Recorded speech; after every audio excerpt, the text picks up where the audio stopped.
Hello friend, आज हम आपको माता त्रिपुर सुंदरी की बड़ी ही अद्भुत कथा सुनाने जा रहे हैं। तो चलिए शुरू करते हैं। आज हम आपको एक ऐसे रहस्यमयी शक्तिपीठ की कथा सुनाने जा रहे हैं जहां रात के समय मूर्तियां आपस में बातचीत करती हैं। जी हाँ, यह कोई साधारण मंदिर नहीं बल्कि एक ऐसा धाम है जिसके आज तक पूरी तरह उजागर नहीं हो पाए हैं। कहा जाता है कि प्राचीन काल में यहाँ प्रतिदिन नर बलि दी जाती। समय बदलने के साथ परंपरा समाप्त हो गई, लेकिन आज भी यहाँ रोज बकरे की बलि दी जाती है। अनोखी परंपरा है। इस शक्तिपीठ को और भी रहस्यमयी बना दिया। पहाड़ी पर यह मंदिर स्थित है, उसका आकार कछुए की पीठ जैसा है। मान्यता है कि यहाँ कभी भगवान विष्णु का मंदिर बन रहा था। निर्माण कार्य भी शुरू हो चुका था, लेकिन तभी काल राजा को देवी ने स्वप्न में दर्शन दिया।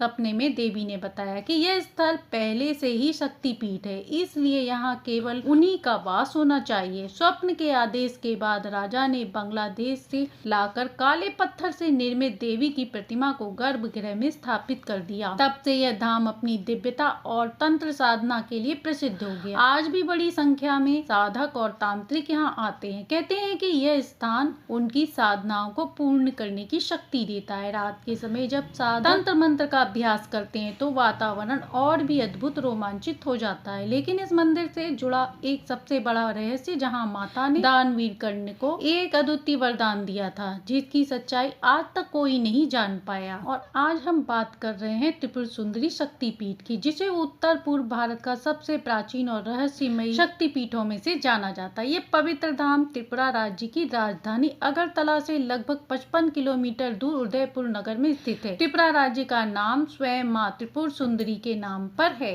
त्रिपुर सुंदरी को 10 महाविद्याओं में से एक सौम्य स्वरूप की देवी माना गया है। मान्यता है कि माता की इतनी अद्वितीय और आकर्षण है कि तीनों लोक, स्वर्ग, पृथ्वी और पाताल में उनसे सुंदर कोई नहीं है। इसी कारण उन्हें त्रिपुर सुंदरी कहा गया है। त्रिपुरा की जनता माँ को बड़े ही स्नेह और आस्था से माता की बाड़ी कहकर पुकारती है। यह नाम केवल श्रद्धा का प्रतीक ही नहीं बल्कि यह दर्शाता है कि माता इस राज्य की संरक्षिका और अधिष्ठात्री देवी मानी जाती है। त्रिपुर सुंदरी शक्तिपीठ महत्व सिर्फ लोक कथाओं तक सीमित नहीं है बल्कि इसकी महिमा का वर्णन मंदिर परिषद में है। प्राचीन पांडुलिपि और ग्रंथों में भी इनका वर्णन मिलता है। इन पांडुलिपियों में वर्णन है कि यहाँ की देवी तंत्र साधना के लिए विशेष रूप से प्रसिद्ध है और साधकों की मनोकामनाएं शीघ्र पूरी करती हैं। पूर्वोत्तर भारत का यह धाम कामाख्या मंदिर की तरह ही तंत्र साधना के लिए विश्व में प्रसिद्ध है। मान्यता है कि यहाँ साधक और तांत्रिक अपनी सिद्धियां प्राप्त करने आते हैं। रात्रि के समय होने वाली साधनाएं, मंत्रोच्चारण, हवन इस स्थान के रहस्यमय वातावरण को अद्भुत बना देते हैं। नवरात्रि के दिनों में त्रिपुरा सुंदरी मंदिर की महत्वता और बढ़ जाती है। इन दिनों हजारों श्रद्धालु भक्त विशेष पूजा अर्चना के लिए पहुंचते हैं। मंदिर परिसर में भव्यता के साथ उत्सव का आयोजन होता है। माता प्रकार के भोग और श्रृंगार अर्पण किए जाते हैं। इस मंदिर की सबसे खास बात यह है कि कछुए की पीठ जैसी पहाड़ी पर बना हुआ, इसी कारण इसे कुरपीठ भी कहा जाता है। बहुत समय पहले की बात है जब माता सती ने अपने पिता दक्ष के यज्ञ में अपमान सहन न कर अग्नि में देह त्याग दिया तो भगवान शिव शोकाकुल होकर शरीर को उठाकर ब्रह्मांड में घूमने लगे। यह दृश्य देखकर सृष्टि का संतुलन बिगड़ने लगा। भगवान विष्णु ने अपने सुदर्शन चक्र से सती के 51 हिस्से विभाजित किए। उन्हीं हिस्से में से माता का दाहिना पैर त्रिपुरा की इस पवित्र भूमि पर गिरा। तभी से यह स्थान त्रिपुर सुंदरी शक्तिपीठ कहलाया, जबकि इसके साथ विराजमान भैरव को त्रिपुरेश के नाम से जाना जाता है। त्रिपुरा सुंदरी मंदिर की सबसे अनोखी विशेषता यह है कि भौगोलिक स्वरूप में है और यह पहाड़ी पर दिव्य मंदिर है। इसका आकार बिल्कुल कछुए की पीठ जैसा दिखाई देता है। धार्मिक ग्रंथ में कछुए को अत्यंत शुभ और पवित्र माना गया है। कहा जाता है कि भगवान विष्णु के कच्छप अवतार लेकर समुद्र मंथन के समय मेरू पर्वत को अपनी पीठ पर धारण किया। उसी आधार पर यह माना जाता है कि कछुए की आकृति पर स्थित कोई भी स्थल अत्यधिक शक्तिशाली और दिव्य होता है। इसी कारण इस पहाड़ी को देवी का सबसे सुंदर एवं शक्तिप्रद स्थान मिला। पूर्वोत्तर भारत के त्रिपुरा राज्य में स्थित त्रिपुर सुंदरी शक्तिपीठ न केवल धार्मिक दृष्टि से महत्वपूर्ण है बल्कि अपने निर्माण एवं उससे जुड़ी रहस्यमयी कथा के कारण भी पहचाना जाता है। त्रिपुरा के महान शासक राजा धनमाणिक्य ने इस मंदिर का निर्माण कराया। कहा जाता है कि प्रारंभिक योजना के अनुसार यह मंदिर भगवान विष्णु के लिए बनाया गया था, पर नियति को कुछ और मंजूर था। राजा धनमाणिक्य को एक रात माता ने त्रिपुर सुंदरी ने स्वप्न में दर्शन दिया। माता ने राजा को आदेश दिया कि वह प्रतिमा की तत्काल बनवाकर बांग्लादेश से चट्टोग्राम चित्तोगंग से लाकर इस स्थान पर स्थापित। साथ ही यह भी कहा कि प्रतिमा को रात्रि में ही लाना होगा और यदि सूर्योदय हो जाए तो मूर्ति जिस स्थान पर रुक जाएगी वहीं पर स्थायी निवास माना जाएगा। राजा ने माता के आदेश का पालन किया और मूर्ति को लाने के लिए प्रयास किया, किंतु सूर्योदय होने तक वह प्रतिमा को इच्छित स्थल तक नहीं पहुंचा सकी। परिणाम स्वरूप प्रतिमा उसी स्थान पर स्थिर रह गई और वहीं पर बाद में मंदिर का निर्माण हुआ। आगे चलकर माता बाड़ी मंदिर त्रिपुरा सुंदर शक्तिपीठ के रूप में प्रसिद्ध हुआ। महाराजा धनमाणिक्य ने मंदिर का भव्य निर्माण कराया, माता त्रिपुर सुंदरी की प्राण प्रतिष्ठा की। इस घटना के बाद से स्थल शक्ति उपासना का महत्व केंद्र बन गया। आज यहाँ मंदिर पूर्वोत्तर भारत के उत्तर पर्यटन स्थलों में से एक है। प्रतिदिन हजारों श्रद्धालु माता के दर्शन के लिए यहाँ आते हैं। नवरात्रि के अवसर पर यहाँ भक्तों की बहुत भीड़ होती है। मान्यता है कि जो भी सच्चे हृदय से माँ त्रिपुर सुंदरी की आराधना करता है उसकी समस्त मनोकामनाएं अवश्य ही पूर्ण होती है। त्रिपुर सुंदरी केवल एक धार्मिक स्थल नहीं बल्कि विश्वास, चमत्कार और आस्था का जीवंत प्रतीक है। यह कथा हमें सिखाती है कि जब माता स्वयं बुलाती हैं तभी साधक या भक्त उनके चरणों तक पहुंचता है। तो प्रेम से बोलिए त्रिपुर सुंदरी माता की जय। अगली कथा के अनुसार ये कथा है माता त्रिपुर सुंदरी के अवतरित होने। माता त्रिपुर सुंदरी त्रिदेवों की माता है। वह केवल हमारे ब्रह्मांड में ही नहीं बल्कि जितने भी ब्रह्मांड हैं उनमें सभी त्रिदेवों की माता त्रिपुर सुंदरी ही है। ये सारे ब्रह्मांड कैलाश, वैकुंठ, त्रिदेव और त्रिदेवियां सभी देवी देवता माता के छोटे छोटे कण हैं। आज तक जो भी बना है और जो बनेगा वे सब माता की ही संपत्ति है। माता त्रिपुर सुंदरी सर्वश्रेष्ठ है, उनसे शक्तिशाली कोई भी नहीं है। माता के सिंहासन के 4 पैर, भगवान शिव, ब्रह्मा, विष्णु और ईश्वर और माता का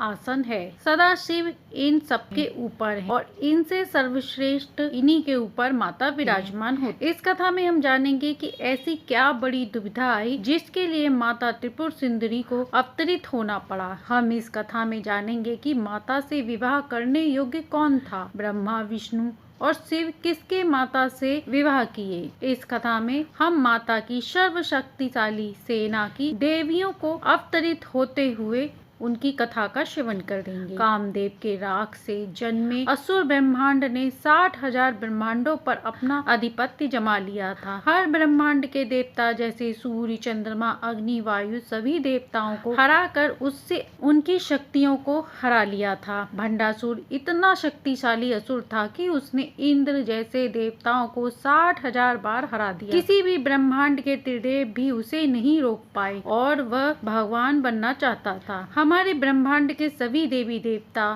त्रिदेवों के पास पहुंचते हैं और कहते हैं, हे त्रिदेव, आपको कुछ करना होगा। जिस प्रकार महिषासुर का वध करने के लिए हम सब ने मिलकर दुर्गा देवी को जागृत किया था, उसी प्रकार इस महासुर का वध करने के लिए किसी महान शक्ति को जागृत करना होगा। हे देव, यह भंडासुर इतना शक्तिशाली है, इसे पराजने वाली कोई शक्ति ब्रह्मांड में नहीं है। अस्त्र और सहस्त्र इसका कुछ नहीं बिगाड़ पा रहे। तब इंद्र ने कहा कि हे प्रभु, इसका कोई तो कुछ तो उपाय होगा। आप तो विधाता हैं, आप तो सब कुछ जानते। तब ब्रह्मा जी ने कहा, हे देव, वह शक्ति इस ब्रह्मांड में ही नहीं बल्कि सब ब्रह्मांडों से परे है और वह आज तक जो कुछ बना है वह उन्हीं की ही स्वांगिनी है। अस्त्र और शस्त्र की उन्हें आवश्यकता ही नहीं, यह तो पूर्ण रूप से ही विद्या है। हम सबकी जननी, हम सबकी स्वामिनी वह है महा त्रिपुर सुंदरी। हमारा ये पूर्ण ब्रह्मांड उनके पादक का एक छोटा सा कर्ण है। ब्रह्मा जी ने कहा, हे देव, ये 3 देवों का जब जन्म हुआ था तब मैं उनकी महिमा का स्वयं साक्षी बना था। देवी हमें अपने लोक बुलाई थी और वही समय था त्रिदेवियां हमें जब शक्ति रूप में प्राप्त हुई थी। उनके पादन में मैंने कई करोड़ों ब्रह्मांड और कई करोड़ों त्रिदेवों को देखा था। कैलाश, वैकुंठ और ब्रह्मलोक यह तो उनके छोटे से कर्ण हैं। ऐसी देवी को हम सिर्फ अपनी इच्छा रखने से प्रकट नहीं कर सकते, उन्हें हमें प्रसन्न करना होगा। इसके लिए हम एक यज्ञ रखेंगे और उस यज्ञ से सभी देवताओं को आहुति देनी होगी। इसके बाद ललिता महायज्ञ की शुरुआत होती है और वह महान यज्ञ कई दिनों तक चलता है। देवी त्रिपुर सुंदरी प्रसन्न होती हैं। यज्ञ की पूर्ण आहुति के बाद सभी देवी देवताओं ने उन्हें प्रसन्न होने के लिए कहा, हे देवी त्रिपुर सुंदरी प्रसन्न हो, हे देवी त्रिपुर सुंदरी प्रसन्न हो, हे राजराजेश्वरी, हे त्रिलोक स्वामिनी प्रसन्न। और तभी यज्ञ की अग्नि में से अतुल्य प्रकाश निकलने लगता है। प्रकाश इतना तेज था कि त्रिदेव और देवियां भी उसे सहन न कर पाते और जब आकाश शांत हुआ तब उसमें से प्रकट हुई देवी त्रिपुर सुंदरी। उनके वस्त्र सुर्ख लाल थे, हाथ में पास, अंकुश, धनुष और बाण थे और मुख इतना सुंदर था कि किसी ने आज तक देखा ही ना। और देवी के साथ में दो और देवी प्रकट होती हैं। देवी वरई, वह देवी थी देवी त्रिपुर सुंदरी की सेनापति, और दूसरी देवी मातंगी मंत्रिणी, मंत्रों की साम्राज्य और देवी त्रिपुर सुंदरी की महामंत्री। देवताओं के इस प्रकार स्तुति करने पर देवी अत्यंत प्रसन्न हुई और बोली, हे देवो, तुम्हारे इस पक्ष से मैं प्रसन्न हूँ। अब सभी देव अपनी दुविधा बताओ। सभी देवों ने कहा, हे देवी, ऐसा क्या है जो आप नहीं जानती? आप कृपया कीजिए और उस दुष्ट भंडासुर का वध करने में हमारी मदद कीजिए। तब माता ने कहा, अवश्य देव, मैं आपसे अति प्रसन्न हूँ। आप जो मांगेंगे मैं आपकी कामना को पूर्ण करूंगी, परंतु युद्ध से पहले युद्ध की तैयारी अति आवश्यक है। मेरा यह मानना है, पुरुष और नारी एक दूसरे के पूरक हैं। जिस प्रकार एक पुरुष नारी के बिना अधूरा है, उसी प्रकार एक नारी भी पुरुष के बिना अधूरी है। तो इसलिए इस युद्ध से पूर्व मैं विवाह करना चाहती हूँ। बताइए, ऐसा कौन योग्य है इस ब्रह्मांड में मेरे से विवाह करने के लिए? यह सुनकर ब्रह्मा जी ने कहा, हे देवी, आपसे विवाह करने योग्य इस ब्रह्मांड में तो क्या, पूरे ब्रह्मांड में कोई नहीं मिलेगा। आप हम सबकी माता हैं और हम सबसे अधिक शक्तिशाली हैं। तब देवी ने कहा कि हे देव, आप थोड़ा सा सोच विचार कर लीजिए, क्या पता इस दुविधा का उत्तर आपके पास। सभी त्रिदेव सोच विचार करते हैं। तब ब्रह्मा जी ने कहा, हे देवी, आपसे विवाह करने योग्य तो कोई भी नहीं है, परंतु आप खुद ही हैं। आपका पुरुष रूप महाकामेश्वर परासी भी आपसे विवाह कर सकते। और तभी देवताओं की आराधना पर कामेश्वर प्रकट होते हैं। सभी देवताओं की उपस्थिति में देवी त्रिपुर सुंदरी कामेश्वर से विवाह करती और विवाह के अंत में कामेश्वर देवी त्रिपुर सुंदरी में ही समा जाते हैं। सभी देवताओं को ज्ञात हो जाता है कि देवी त्रिपुर सुंदरी को भंडासुर का वध करने के लिए कामेश्वर की आवश्यकता ही नहीं थी। देवी त्रिपुर सुंदरी के तो एक वचन बोलते ही भंडासुर का अंत हो जाता, परंतु देवी त्रिपुर सुंदरी इतनी दयालु है कि वे दुनिया को सीख देना चाहती थी कि नारी और पुरुष एक दूसरे के पूरक। इसके बाद शिव जी ने कहा, हे देवी, आप युद्ध के लिए अपनी सेना का चुनाव कीजिए। तब माता ने कहा, देवताओं, आप अति शक्तिशाली हैं, परंतु इस युद्ध में मैं सिर्फ अपनी शक्तियों का ही प्रयोग करूंगी। और देवी बारी बारी अपनी कामेश्वरी शक्तियों को अवतरित करने लगती हैं। देवी कामेश्वरी और त्रिलोक में सबसे सुंदर कामना की देवी कामेश्वरी प्रकट हो जाती हैं। जब देवी कामेश्वरी प्रकट होती हैं तो वह त्रिपुर सुंदरी माता को प्रणाम करती हैं। इसके बाद वज्रेश्वरी देवी प्रकट होती हैं। वज्रेश्वरी विद्युत के समान वज्र धारण देवी वज्रेश्वरी प्रकट हो जाती हैं और वह प्रकट होकर माता को प्रणाम करती हैं। इसके बाद देवी भागमालिनी फूलों से सजी प्रचुरता की देवी भागमालिनी प्रकट होती हैं। वह भी माता को प्रणाम करती हैं। इसके बाद देवी त्रिपुरा श्री और आत्मिक धन की देवी त्रिपुरा भी प्रकट होती, वह भी माता को प्रणाम करती। माता देवी त्रिपुरा भैरवी और भयानक क्रोध की देवी त्रिपुर भैरवी प्रकट होती हैं। वह भी माता को प्रणाम करती हैं। और फिर माता देवी छिन्नमस्तिका और खुद का बलिदान देने वाली दयालु देवी छिन्नमस्तिका प्रकट होती हैं। इसके बाद देवी धूमावती और अपवित्रता और कंगाली की देवी धूमावती भी प्रकट होती हैं। वह भी माता को प्रणाम करती हैं। और फिर देवी बंगलामुखी और अपने शत्रुओं को स्तंभ कर देने वाली देवी बंगलामुखी प्रकट होती हैं। इसके बाद कमलात्मिका और सर्व रूप धन की देवी कमलात्मिका प्रकट होती और देवी की तीसरी आंख से देवी बाला त्रिपुर सुंदरी प्रकट होती होती हैं। माता उन्हें अपनी गोद में ले लेती और कहती हैं, मेरी पुत्री कैसी हो। माता की गोद में बैठकर माता कहती हैं कि माता आपने मुझे अपनी गोद में ले लिया है, इससे अच्छा और क्या हो सकता है। और फिर देवी की 64 योगिनियां प्रकट होती हैं और हर एक योगिनी के अंदर 1 करोड़ योगिनियां वास करती हैं। इस बड़ी सेना का नेतृत्व करने के लिए अब मैं अपनी सेनापतियों को नियुक्त करती हूँ। माता ने कहा, देवी संपातकारी और देवी गजा लक्ष्मी स्वरूपनी देवी संपातकारणी प्रकट होती हैं। माता को प्रणाम कर मैं गज सेना का नेतृत्व करूंगी। देवी आसुरूढ़ा और हयग्रीव की शक्ति देवी असुरूढ़ा प्रकट होती हैं। प्रणाम माते, मैं असुर सेना का नेतृत्व करूंगी और अब समय आ चुका है मेरी माँ तिरकाऊ को प्रकट करने का। हे देवताओं, जब तुम सबका जन्म हुआ था तो तब मैंने भिक्षा रूप में तुम सबको शक्तियाँ दी थी। अब समय आ चुका है कि वह शक्तियाँ प्रयोग में आए। अपने देवी रूप में अवतरित हो देवी त्रिपुर सुंदरी। भगवान शिव के अंदर से देवी महेश्वरी को प्रकट करती हैं। भगवान विष्णु में से देवी वैष्णवी को प्रकट होती हैं और ब्रह्मदेव में से ब्राह्मणी, इंद्रदेव में से इंद्राणी, कार्तिकेय में से कुमारी नरसिंहा को और नरसिंहा दुर्गा में से चंडिका और सभी देवियां प्रकट होती हैं और सभी माता को प्रणाम करती हैं। और माता कहती हैं, मेरी सेना तैयार है और अब हम युद्ध के लिए प्रस्थान करेंगे। सृष्टि के आरंभ में कुछ भी नहीं था, केवल शक्ति थी और एक स्थिर ब्राह्मण। और तभी देवी आदि शक्ति प्रकट होती है और कहती है, मेरे पति देव निद्रा में हैं। और वह कहती है, मुझे पता है उन्हें जगाने का क्या उपाय है। आप सदैव स्थिर हैं और मैं सदैव अस्थिर। जब हम दोनों का मिलन होता है तभी सृष्टि को प्रमाण मिलता है। मुझे इस सृष्टि की रचना करनी होगी, तभी आप जागृत होंगे और प्रभु परमेश्वर माता में जाकर विलीन हो जाते हैं। देवी आदि शक्ति 3 रूप लेती हैं, माँ तारा, माँ त्रिपुर सुंदरी और माता महाकाली। और माता अपने सात्विक रूप तारा और राजसिक रूप त्रिपुर सुंदरी और तामसिक रूप महाकाली में बट जाती हैं। तीनों देवियों को महाशक्ति का आदेश ज्ञात था। इसके बाद देवी कहती हैं, हमें सृष्टि की रचना करनी होगी और उसके लिए एक उचित अधिपत्य ढूंढना होगा। हे देवी, हम सृष्टि की रचना नहीं, अब हम सृष्टि को जन्म देंगे। समय आ गया है जगत जननी रूप धारण करने का। और देवी तारा एक कमल का रूप ले लेती हैं और माता त्रिपुर सुंदरी एक योनि का रूप लेती हैं और देवी महाकाली चरणों का रूप ले लेती हैं। ये तीनों एक दूसरे में विलीन हो जाती हैं और देवी लज्जा गौरी का रूप धारण करती हैं। देवी लज्जा गौरी के सिर के स्थान पर एक कमल है और उनके दोनों हाथ में भी कमल है जो उन्होंने कीचड़ में से ऊपर उठाया है। शीश का ना तो होना इस बात को दर्शाता है कि देवी के अंदर बिल्कुल भी अहंकार नहीं है और वे साक्षात मोक्ष स्वरूपनी है। माता ने कोई भी वस्त्र धारण नहीं किए, फिर भी उनका नाम लज्जा गौरी है और यह दर्शाता है कि माता को लज्जा करने की कोई आवश्यकता नहीं। हम उनकी संतान हैं, हमें उन्हें माता के रूप में देखना चाहिए। उन पर कोई माननीय धाराएं नहीं लगानी चाहिए। माता के हाथों में जो 2 कमल हैं, वे उनके पवित्र भक्तों के हैं और वे दर्शाते हैं जिन्हें माता कीचड़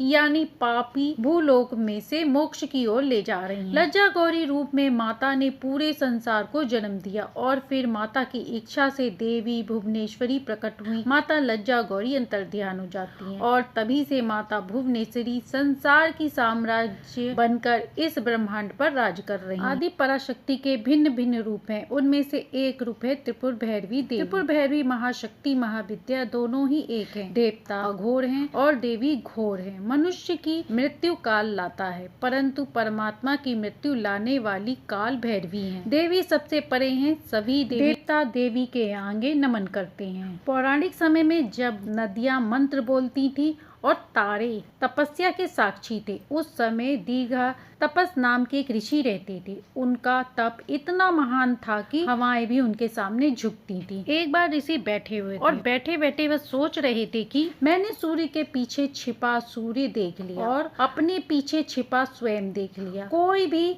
इस संसार को इतने अच्छे से नहीं समझता जितना मैं समझता हूँ। फिर भी मुझे लगता है मैंने कुछ नहीं देखा और मैं कुछ नहीं जानता। यह संसार माया है और और इस माया के पीछे भी सत्य है। सत्य को मैंने देख लिया, परंतु यह भ्रम जो ब्रह्मा ने फैलाया, इसके पीछे का तूरिया मैंने नहीं देखा। मैं देखना चाहता हूँ हमारे देवता रहते कहाँ हैं, उनका रहने का स्थान कैसा है। मैं देखना चाहता हूँ वे देवता जो माया से मुक्त होने को कहते हैं, उनका स्थान कितना माया से मुक्त है। शिव, शक्ति, विष्णु, ब्रह्मा और आदि देवता हर किसी के स्थान पर अब मैं प्रस्थान करूंगा। सबसे पहले वह ऋषि ब्रह्मदेव का लोक सत्यलोक और ऋषि दीर्घा तपस्या ब्रह्मलोक में प्रकट होते हैं। वह वहाँ के वातावरण को देखते हैं। चमकता धमकता यह लोक, वहाँ किसी भी चीज की कमी नहीं थी और पृथ्वी पर तो ऐसा कोई स्थान ही नहीं था। यह देखकर ऋषि दीर्घा तपस निराश हो जाते हैं और ब्रह्मलोक में पहुंचकर ब्रह्मदेव और देवी सरस्वती को प्रणाम करके कहते हैं, आपका लोक तो बहुत सुंदर है। और कहते हैं,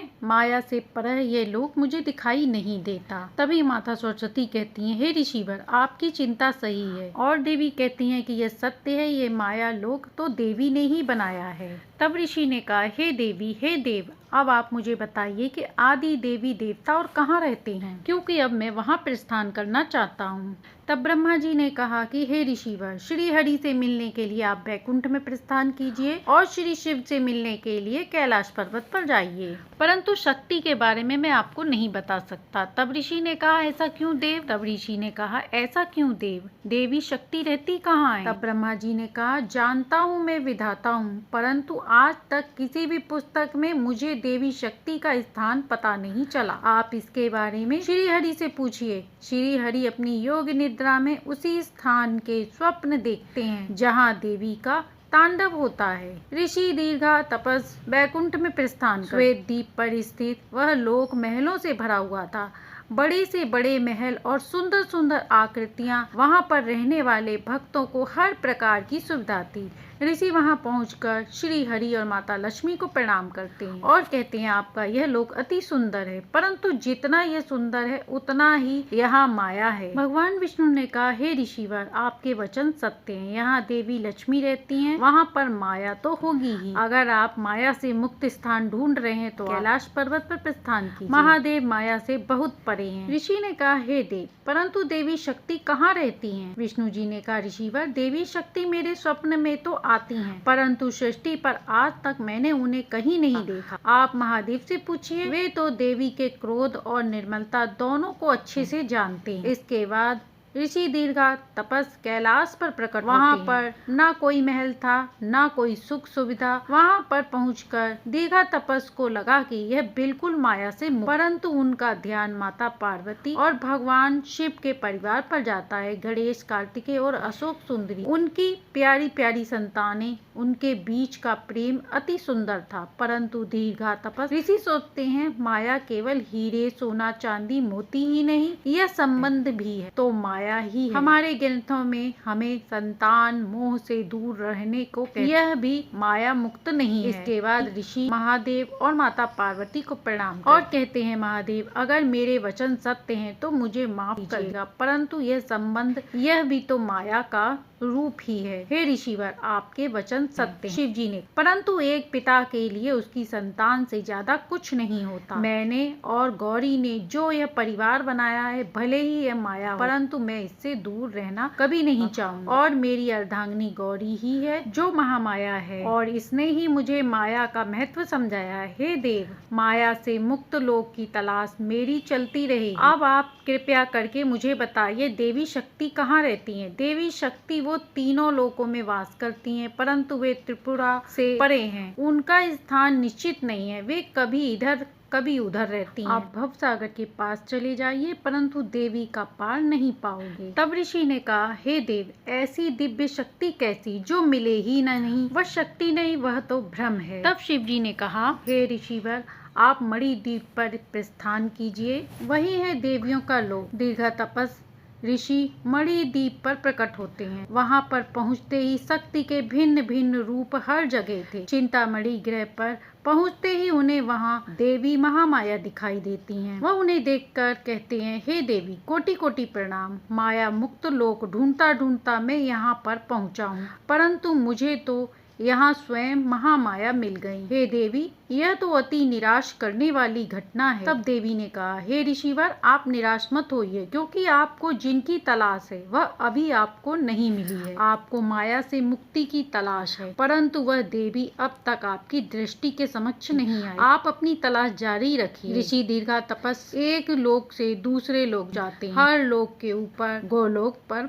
पहुंच जाते हैं और वहां राधा, रुक्मणी, सत्यभामा सबसे भेंट करते हैं, परंतु शक्ति का स्थान किसी को ज्ञात नहीं था। इसके बाद ऋषि क्रोधित हो जाते हैं और वह अपनी कुटिया वापस चले जाते हैं और कहते हैं, ऐसी देवी ही कैसी जो कहीं रहती ही नहीं। मुझे तो लगता ही नहीं कि ऐसी कोई शक्ति भी है। मुझे विश्वास नहीं होता। हम मनुष्य ऐसी शक्ति की पूजा करते हैं जो शक्ति है ही नहीं। कल सुबह सबसे पहले मैं इस शक्ति की पूजा करवाऊं। और क्रोधावस्था में ही ऋषि निद्रावस्था में चले जाते हैं। उनके स्वप्न में एक अग्नि आती है। वह अग्नि बहुत तेज तेज दहक रही थी। उस अग्नि के पीछे एक और अग्नि दिखाई देती है। अग्नि के पीछे अग्नि, जिसका तेज और भी ज्यादा दीर्घ था। अग्नि के पीछे अग्नि का यह क्या है? और उस अग्नि में उन्हें 3 नेत्र दिखाई देते हैं और उनके समक्ष 5 कपाल होते हैं। ये किसके कपाल हैं जो मेरे समक्ष आ गए? और तभी एक भयानक आवाज बोलती है, परमात्मा, यह परमात्मा के कपाल हैं। ऋषि कहते हैं, हे भगवान, ये कैसा दृश्य है? परमात्मा के कपाल? कौन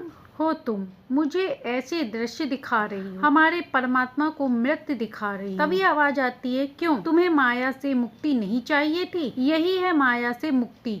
मृत्यु, परमात्मा की भी मृत्यु आती है, क्योंकि मैं लाती हूँ उन्हें मृत्यु से बड़ी माया से। मुक्ति हो ही नहीं। ऋषि ने कहा, कौन हो तुम? मेरे स्वप्न में क्या कर रही हो? कोई बुरी शक्ति हो? तब उस शक्ति ने कहा, मैं वही शक्ति हूँ जिसकी तुम तलाश कर रहे थे। तुम मुझे तीनों लोक में ढूंढ रहे थे, परंतु मैं राख में वास करती थी। वही राख जो मृत्यु की अग्नि में माया के जलने के बाद बचती है। तुम मुझे अलग अलग दिव्य लोक में ढूंढ रहे थे, परंतु जिस शक्ति से तुम एक जगह से दूसरी जगह जा रहे थे, उस शक्ति से मैं थी। तुम्हारे अंदर दहकने वाली जो अग्नि है, जिससे तुम अपनी मांसपेशियों को हिलाते हो, वही तो मैं हूँ। मैं अपने स्थान से जितनी दूर तुम जा सकते हो, तुम दूर से दूर जाकर मुझे ढूंढ रहे थे, परंतु ए मूर्ख, मैं तेरे हृदय में थी। इसके बाद ऋषि कहते हैं, हे देवी, प्रकट हो, मुझे दर्शन दो। हे देवी, और उन 5 कपाल के ऊपर देवी त्रिपुरा भैरवी प्रकट होती हैं और कहती हैं, ले आ गई मैं तेरे समक्ष। क्यों तलाश